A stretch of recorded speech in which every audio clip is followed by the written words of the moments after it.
श्री कृष्ण कहते हैं, परेशान मत हो। जो होता है अच्छे के लिए होता है। हो सकता है तुम्हारे साथ तुम्हारे वर्तमान में कुछ ऐसा घटित हो रहा हो जो तुम्हारे विरोध में हो, जो तुम्हें पसंद ना आ रहा हो, लेकिन मुझ पर विश्वास रखो। जो होता है अच्छे के लिए होता है, और ये बात तुम्हें आने वाला वक्त ही बताएगा। एक बार राजा और उसका मंत्री तलवार को साफ कर रहे होते हैं। तलवार को साफ करते समय अचानक राजा के पैर पर तलवार गिर जाती है और राजा के पैर की उंगली कट जाती है। उस राजा को उंगली कटने के कारण बहुत ही तकलीफ हो रही थी, बहुत ही दर्द हो रहा था। लेकिन उनका मंत्री कहता है, शांत रहिए महाराज, जो कुछ भी होता है अच्छे के लिए होता है। राजा को ये बात सुन के बहुत गुस्सा आता है। वो मंत्री से कहते हैं, मेरी उंगली टूट गई और तुम कहते हो कि अच्छा हुआ है, इसमें अच्छा क्या है। फिर भी वो मंत्री महाराज को समझाने की कोशिश करता है, पर राजा मंत्री की एक नहीं सुनता। गुस्से के कारण मंत्री को कैद करके काल कोठरी में बंद करने का आदेश देते हैं। पर मंत्री को इस बात का कोई दुख नहीं था। उसका अब भी कहना यही था कि जो कुछ भी होता है अच्छे के लिए ही होता है, और वो खुशी से अपने आप को सैनिक के हवाले कर देता है। राजा इस बात को सुन के चौंक जाता है और सोचता है कि मेरा मंत्री कितना मूर्ख है।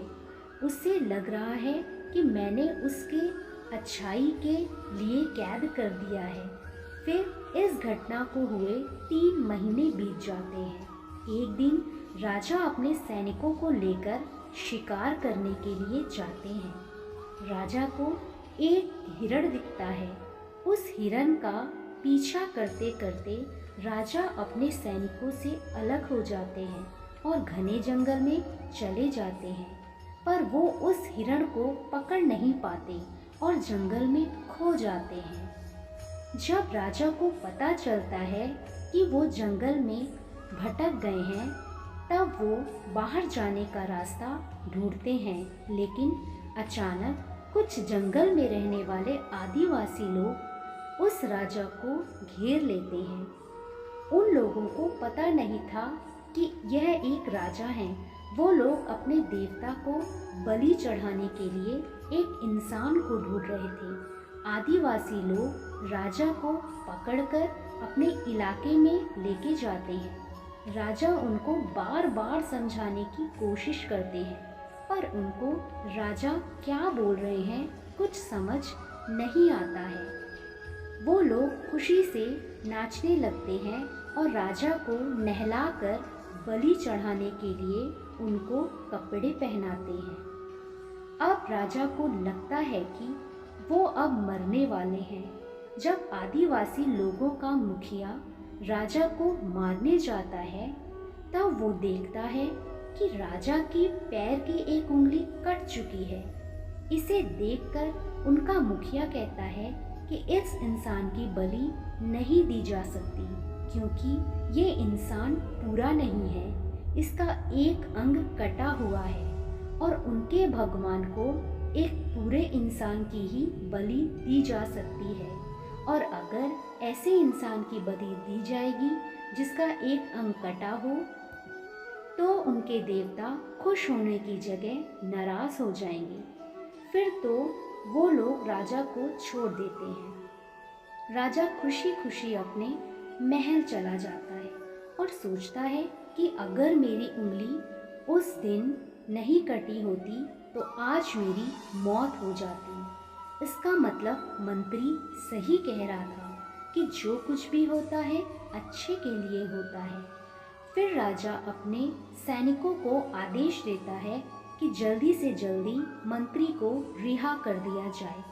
फिर राजा मंत्री को अपना पद वापस देते हैं और फिर मंत्री से पूछते हैं, मंत्री, अगर उस दिन मेरी उंगली कट गई तो वो तो मेरे अच्छे के लिए हुआ, यह तो मैं मान गया, लेकिन तुम जेल में गए, इसमें तुम्हारा क्या अच्छा हुआ? मंत्री खुशी से कहता है कि महाराज, अगर आप शिकार करने जाते तो आपके साथ मुझे भी जाना पड़ता, और अगर मैं आपके साथ आता तो वो लोग मुझे मार देते, क्योंकि मेरा शरीर पूरा है। मंत्री की ये बात सुन के राजा को समझ आ जाता है कि जो कुछ भी हमारे साथ जीवन में होता है वो हमारे अच्छे के लिए होता है। अगर हम अपने जीवन में भी देखें तो हमारे जीवन में भी कुछ मुश्किलें आती हैं, तो हम उनका सामना नहीं करते और हम उनको ही दोष देते हैं। हम ये समझ नहीं पाते कि ये मुश्किलें हमें आगे बढ़ाने और मजबूत करने के लिए ही आई हैं।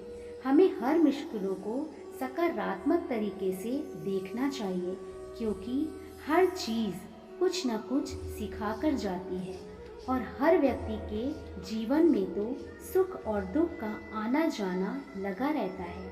दोस्तों, अगर आपको ये एक छोटी सी कहानी जो मैंने सुनाई पसंद आई, तो इसी तरह और भी प्रेरणादायक वीडियो के लिए मेरा चैनल सब्सक्राइब करें और वीडियो को लाइक करें। तो मिलते हैं अगले वीडियो में, अगले प्रेरणादायक वीडियो में। तब तक के लिए धन्यवाद।